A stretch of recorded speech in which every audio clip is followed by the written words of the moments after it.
Okay, so social work and social deviation. So first, let's define what is deviance. Oh my God. Ano yung sabi? Oy, deviance. So for the first perspective on deviance, according to the rule violation view, so deviance is any behavior that violates social rules or norms. So generally, this is the definition that we apply when it comes to understanding deviance. However, there are also different perspectives when it comes to this. So there's also the social reaction view, which says that deviance is not just about rule breaking, but also provoking disapproval, anger, or indignation from others. So you don't necessarily have to focus on the breaking of the rule itself, but as long as the act of the person provokes disapproval, makalagot baron siya, makadisappoint siya, makabwisit siya from others, then that means deviant daw ka. According to the disvalued status view, so a person can be deviant without violating any rules. So for example, persons with physical or mental disabilities, they do not violate any rules, but because of their being socially devalued or stigmatized, their disability makes them deviant.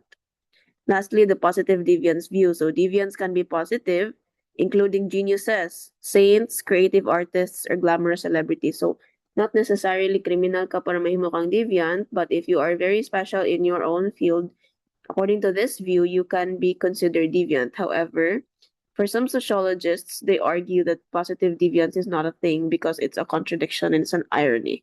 So, by definition, in social work at least, deviance should be defined and understood as a negative trait. So, what are the theories when it comes to deviance? So, first, early biological and structural theory. So, we first started with understanding deviance through physiognomy. So, this was developed in the late 18th to 19th century. And this is a theory that believes that a person's facial features, ang itsura kuno sa tawo, maoy makapa-indicate kung deviant ba ka or dili. So, this theory in modern relevance is not really taken into consideration anymore because it is credited as pseudoscience. But this was the start of understanding deviance. So at the time, they didn't understand nganong na may mga tao nga mobuhat og deviant acts. So they attributed it to physical appearance. Related to that, naapod tayo phrenology. So from physical appearance or facial features, we moved on to Franz Joseph Gall's proposal in the early 19th century nga ang shape kuno sa ulo maoy makapadistinct kung aggressive ba ka or na kay tendency to do deviant behavior. And still, modern relevance, this is discredited. So same na gyapon sa physiognomy. Sunod kang Cesare Lombroso, so theory of the atavist. So this is based on the primitive traits kuno nga nag-exist among people and that criminals in society are born with these traits called atavisms that make them predisposed to crime. So these include if naa kuno kay sloping forehead, pangigon ka or hiwi kag nawong kay deviant daw ka. Okay. So still dili ni siya wala na kay ni siya gina-accept karon na theory kay it's ignore social factors of physical appearance for iyang basis. Next, kay Physiology or Somatotype by William Sheldon. So this guy proposed that your body type influences whether you become deviant or not. So if you're an endomorph, meaning soft ka, round, relaxed, butchok ka, no? So less prone to crime. So if mesomorph pag ka, muscular, athletic, assertive, you are more prone to aggressive or criminal behavior. So if borta ka ano siya. Yeah, ectomorph. So if niwang ka, kuno, introvert daw ka, less prone to crime, tinawad na siya. Sure ka, okay.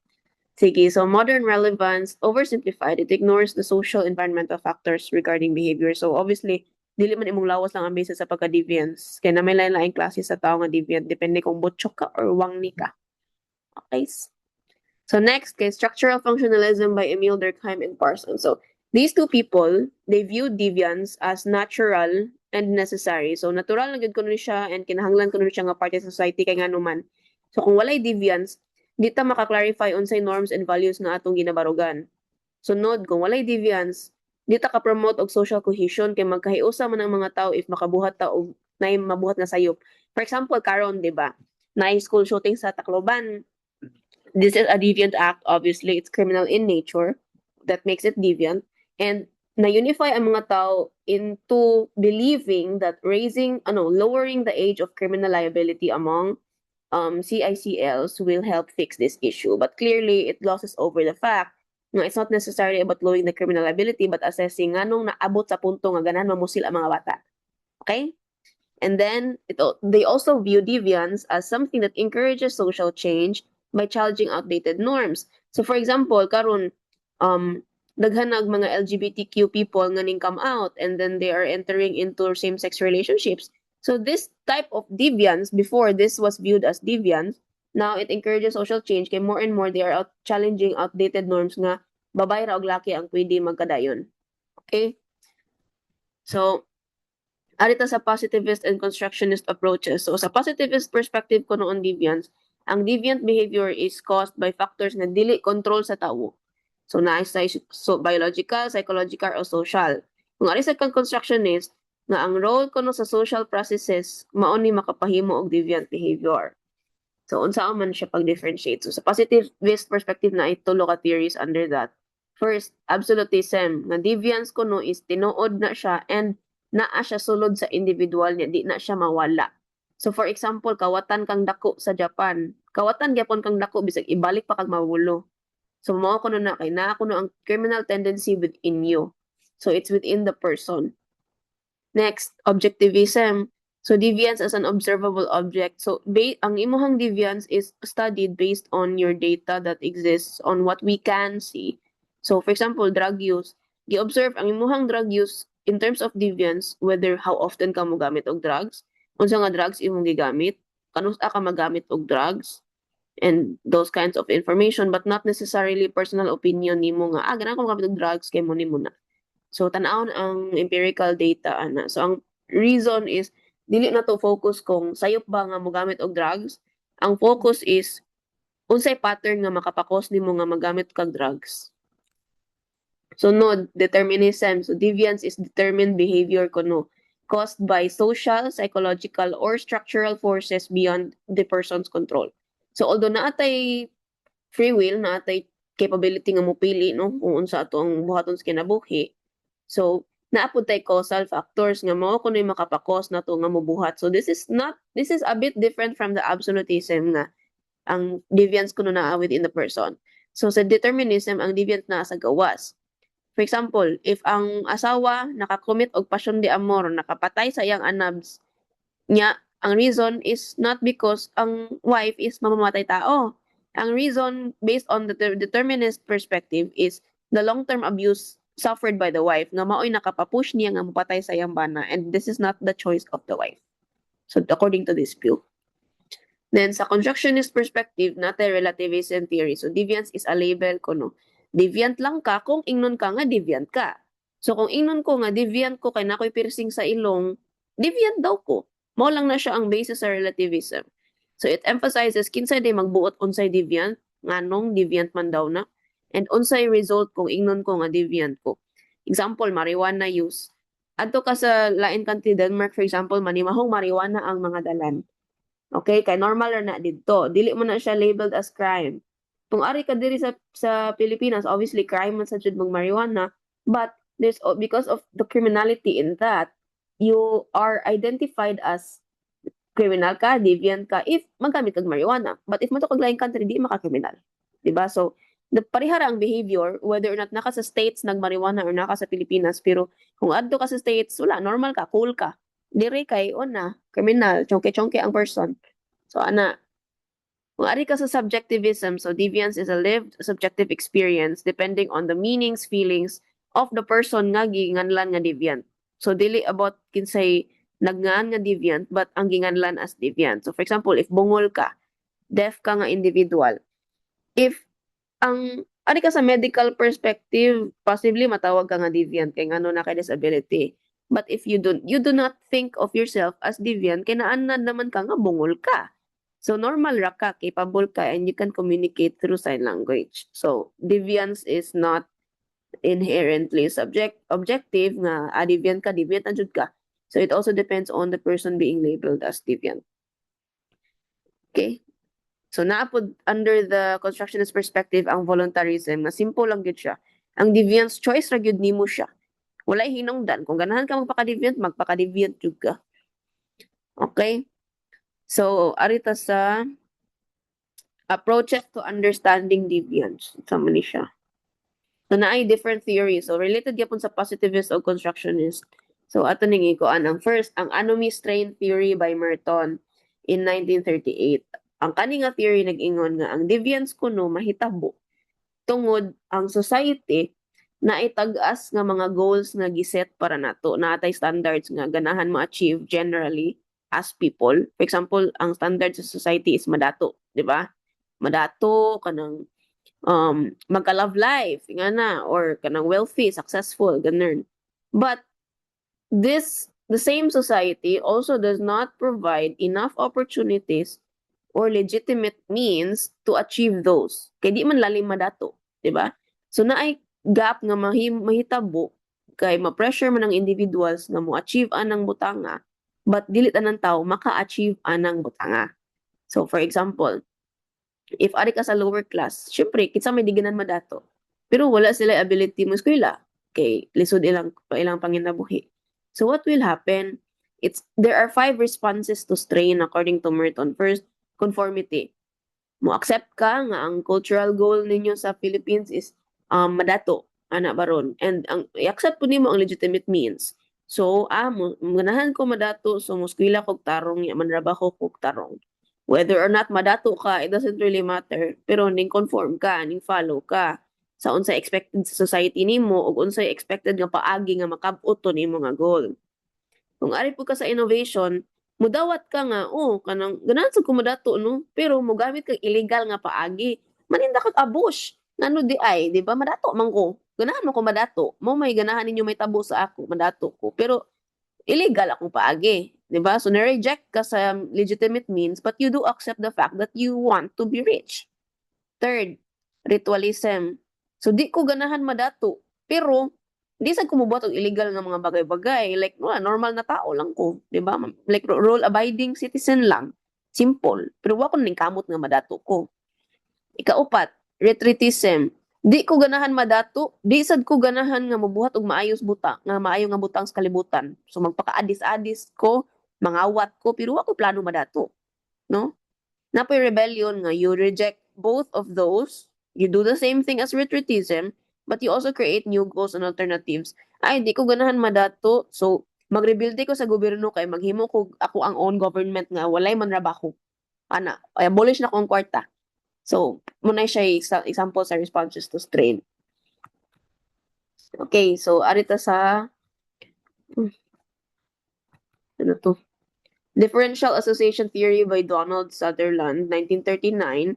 So, ang deviance kuno is learned sa imong pakighigala, pakig-interact sa ubang tawo. Labi na kung ang deviant nga idea nga gihatag sa imo mas beneficial for you than the normal ways. So, if magsiki kuno kag uban og barkada nga kawatan, mahimo sa kang kawatan. Kung ang imong barkada bakakon, mahimo po kang bakakon. So they are more likely to become deviant if you associate more with your deviant friends, deviant people around you. So it's not necessarily nga unsa ka kadugay na expose nila, but the fact na exposed ka nila means matakdan ka ana nga behavior. So kung palahubog imong barkada, palahubog ka. No? So napud tay differential association, identification by Glaser. He expanded on this theory 20 years after Sutherland na not necessarily party ka na nga barkada, dapat ma-feel sa di mo nga bilong ka. So, if for example, ako magtan-aw kog mga true crime nga podcast nagyon sa pagpatay sa tao, di man nag-associate man ko, di ba, kay nakig-interact ko ana nga podcast, pero wala man ko nakig-identify nga mangmatay tao pug ko. So, na distinction between that. So, idol na ko si Ted Bundy. O, sige, mamamatay tao pug ko. So, third, differential reinforcement by Burgess and Akers 10 years after. The deviance kuno is learned through rewards and punishment. So naay conditioning ani. So ang tao kuno mahimong deviant kung naa sila makuha nga positive reward. So if mangawat kog iPhone, positive reward. Hello na nakoy iPhone or di ba ibaligyan ako. So as long as nagsige kog kuha og profit from selling iPhone, ang iPhone na kinawat, di ko mundang. Diba? So, if mamaligya ka drugs, illegal man na siya. Pero paldo man ka pirmi. So, di ko mundang pamaligya drugs. Okay. Arita sa control theory. So, deviance kuno occurs kung weak or walay social control within society. Kaya ang natural gid kuno nga kinaiya sa tao kuno musupak jud kuno ta, no? So instead nga mag-focus ta nga unsay makako sa tawo mosupak, mag-focus ta sa unsaon ay nga di mosupak ang tawo. So deviance means there is a lack of conformity. And when you say conformity, means na ay presence of social control. So deviance is the lack of social control. So natay social bond theory ni Travis Hershey, people are naturally capable of deviance. So kita kuno tanan kay balota magpaka-deviant. But strong bonds to society nga nag-promote nga mo conform ta sa goals might prevent this. So na elements sa social bond. So una, attachment. Siyempre kung naatay respeto o gugma para sa mga conventional institutions in our lives like family, school, dita mo break sa bond.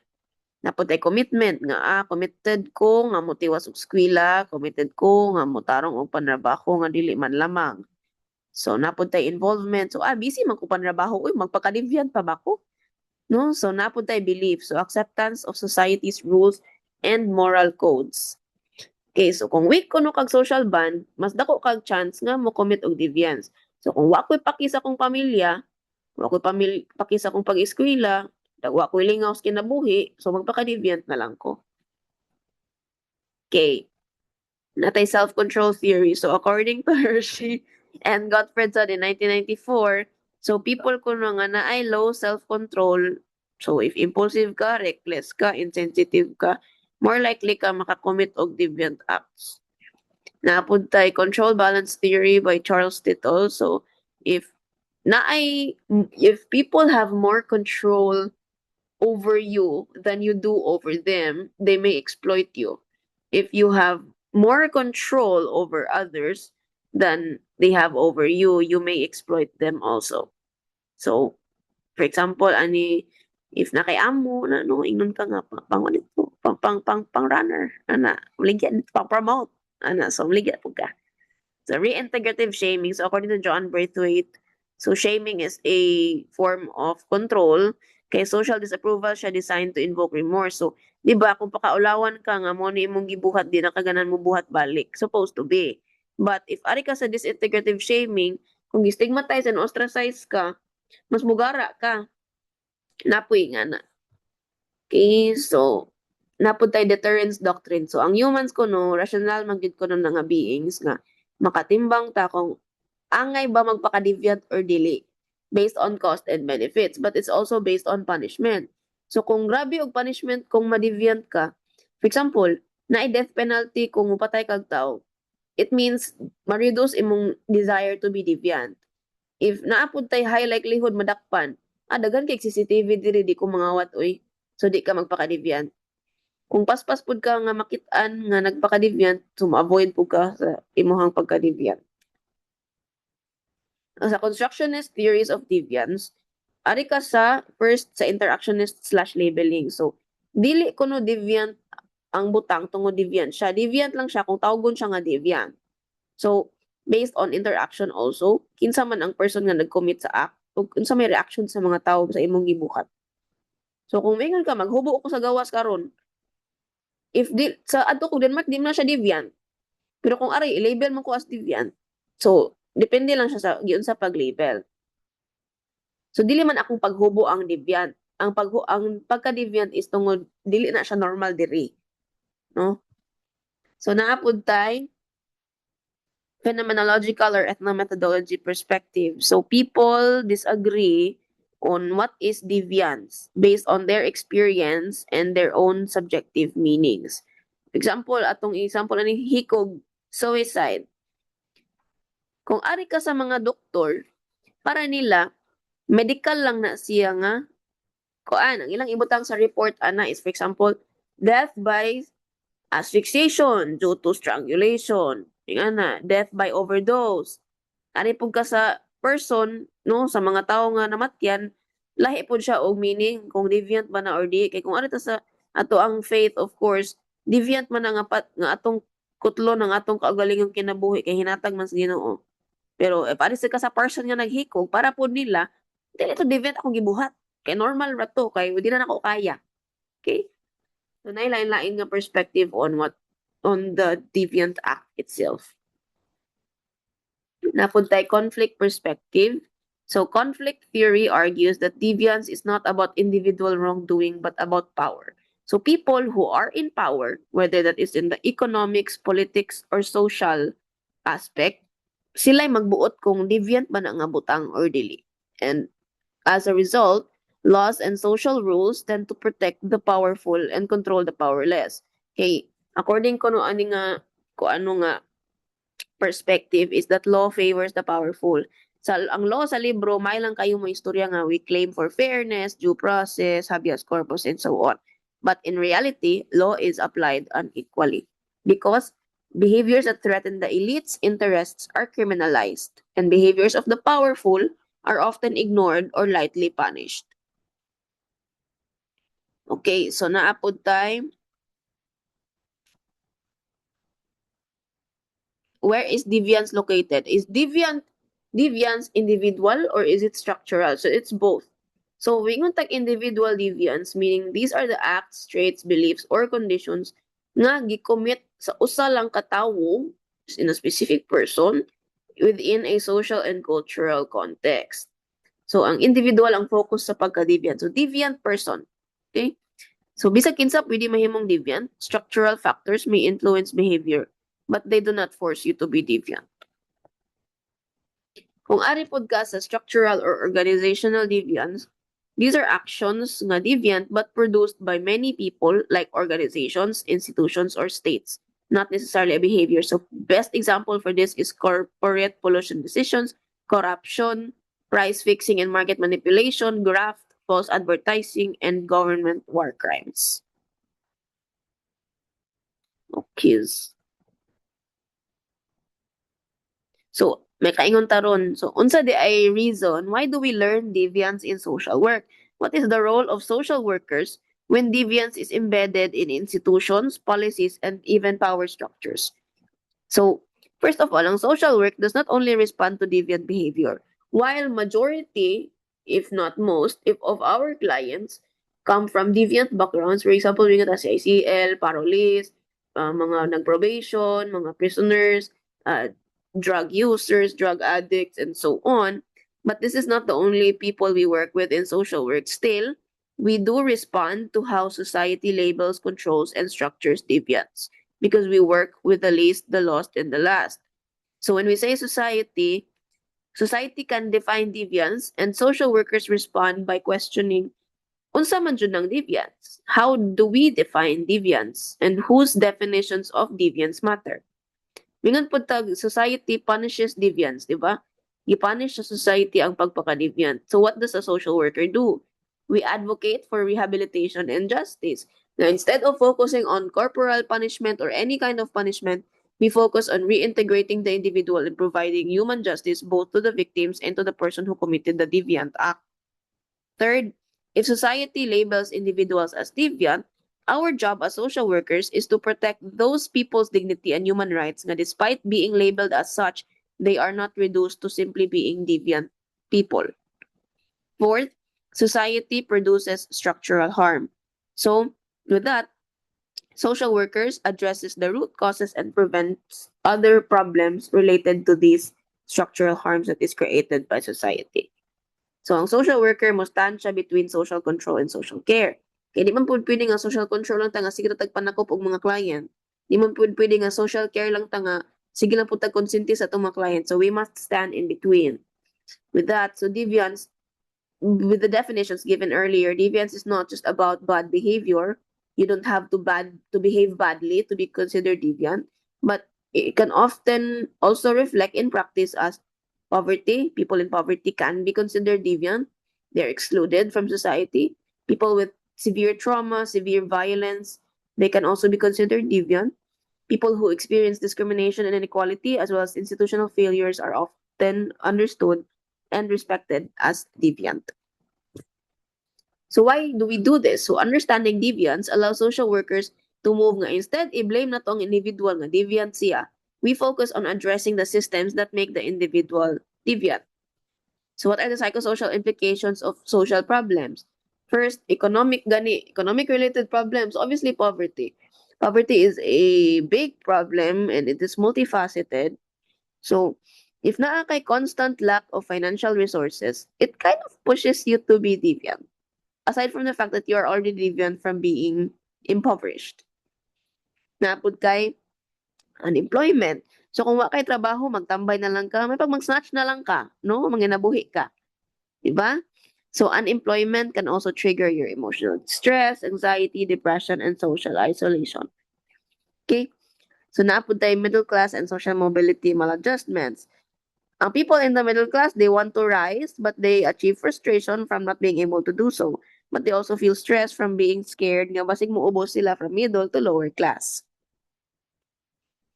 Irresponsible affluence, manubra pud kay kakadato. Manubraan sad kay kahawd no, so can lead to narcissism, entitlement, and harmful indulgence. Strikes and social unrest at the workplace. So kung mag-strike gay ng jeep, di ba, damay tanan. So part na na isa ato ang job as social workers is to mediate these conflicts to avoid deviant acts nga maka-affect sa tanan. Tapos tay health-related problems like malnutrition, common medical disorders, mental illness, of course, alcoholism, drug abuse, AIDS, cancer, and life-threatening diseases, physical disabilities or accidents which make you deviant, family breakdown, domestic violence, child abuse and neglect, neglect of the elderly, solo parenting, step families, which is not widely appreciated, understood as of now, marital conflicts, napunta yung mga armed conflict, natural disasters, trauma, evacuation, refugee phenomenon, violation of human rights, child exploitation, sexual abuse, discrimination against ethnic or cultural minorities, discrimination against women, napunta yung inadequate job performance, school performance, crime, and juvenile delinquency, as well as neighborhood community apathy and deterioration. So apathy and deterioration meaning wala na yung sense of community among communities. Napunta yung squatting and homelessness, informal settling. And with that, we link social structures to individual experiences. So ang deviance is produced by social structures, right? But their consequences are often carried by individuals. So kaning poverty, violence, displacement, corruption, institutional manisya. But ang ma-impact is not just the institution itself, but the people, the individuals. Okay? So social problems do not disappear into thin air. They often reappear as individual suffering. Okay? So in social work, the question is not only what disorder does this person have? Unsa di sakit ani katawhana? Ang atong i-ask as social workers is unsa may nahitabo sa kinabuhi aning tawhana nganong naing ani man ni siya? Ug unsa may mga kinahanglan niya nga suporta nga wala niya karon? So instead of blaming the person for being the way they are or focusing on their pathology and the sickness that they have, the focus is what made them become so and how can we help them get out of it. So this is why we're also familiar with mental disorders in social work and why we need to study the DSM-5 as well. So first, a psychological disorder is a psychological dysfunction nga naapod siya associated distress or impairment and response to this behavior that is not typical or culturally expected. So dapat para matawag kag psychologically dysfunctional, naa ka aning tulo nga factors. Na kay psychological dysfunction, na kay distress or impairment sa imong paglihok sa imong kinabuhi, ug na po kay response nga dili normal. Okay?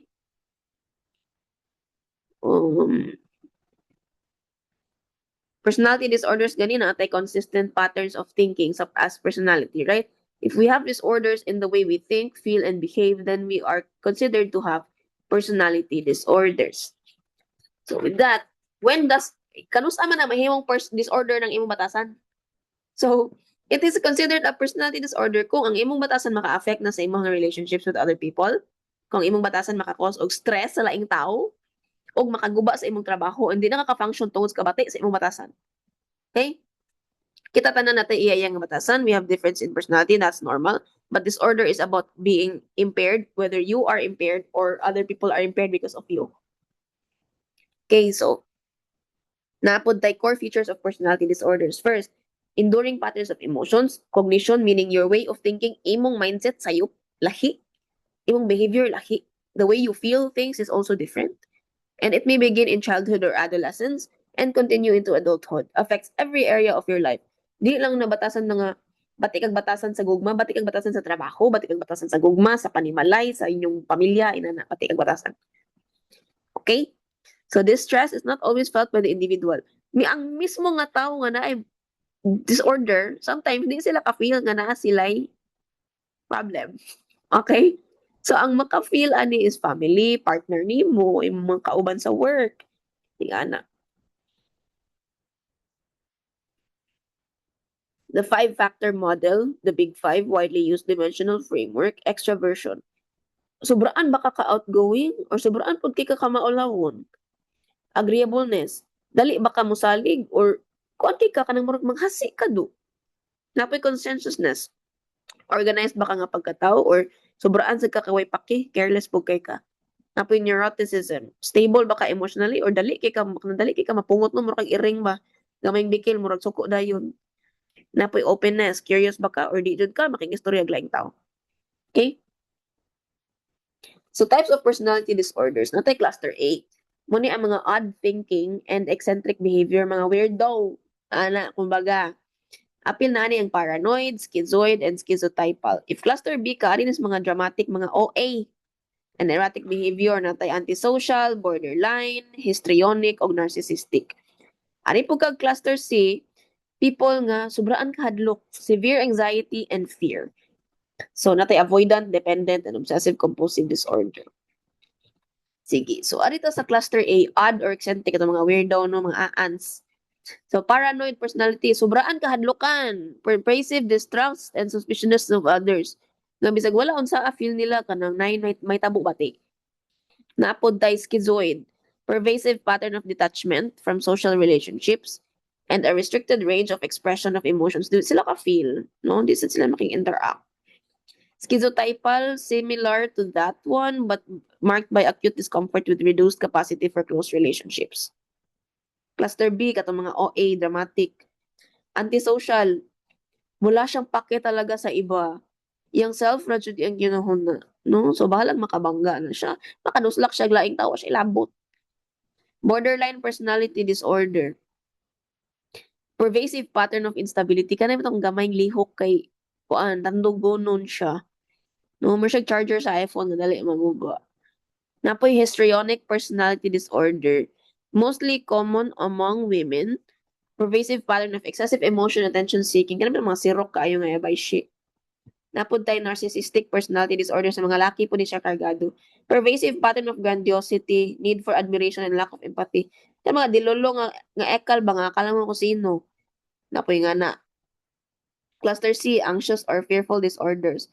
Avoidant, dili makig-ila-ila, social inhibition, feel nila di sila enough, bati kay sila nga person, and di sila ganan makadungo og negative feedback.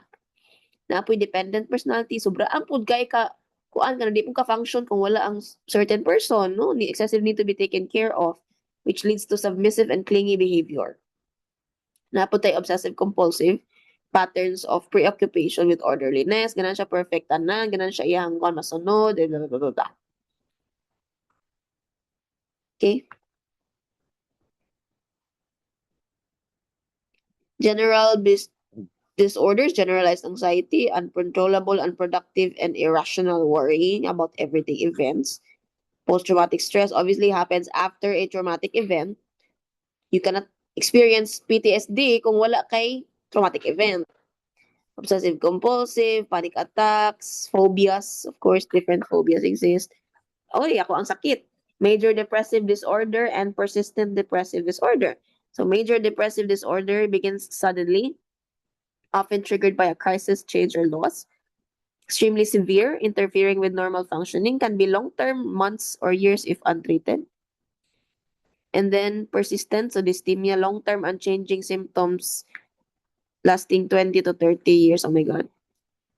Someone. Yung kan, Ang, culture. on ko na lang. Napoy double depression. So this is what I have. I have both. Okay? Napoy bipolar disorders, You got major depression and full mania, major depression and mild mania, cyclothymia, blah, blah, blah, blah. So, nibasa ni. Kapag eating disorders, bulimia nervosa, anorexia nervosa, binge eating, obesity, kay baka na mo ano eh. Insomnia, di katulog, napoy narcolepsy, no? Sobraan katulog. Hypersomnolence, naapoy breathing related ka na maghagok. Circadian rhythm, sleep-wake, ka nang Walking. yeah, may ganon, nightmare, sleep terror, sleepwalking. It's also here. Gender dysphoria. So before in DSM-5, if LGBT ka, you were classified as sick sa DSM-4, I think. But na-change na nasa sa 5. Paraphilic disorders, mga sexual disorders, no? Mga fetishistic, mga voyeuristic, exhibitionist, transvestic, sexual sadism, masochism, pedophilic, incest. Kamo na. Dagko na mo. Sexual dysfunctions. Schizophrenia. ADHD. Autism. Learning disorder. Kana mga dyslexic. Mga low IQ. Ganun.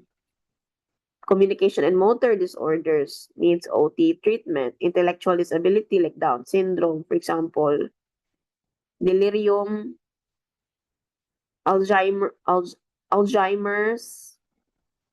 Substance-induced neurocognitive disorders sa mga addict.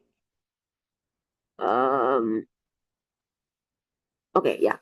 So social work does not only ask what did this person do based on deviance, no? So we don't focus on what they did being deviant, but we also think about na unsa day sila, unsa din tabo nila, unsa may mga naka-fail sa ilang nga sistema o unsa may kinahanglan nila karon. Okay? So may different roles ng social workers based on deviance. Okay, yun lang.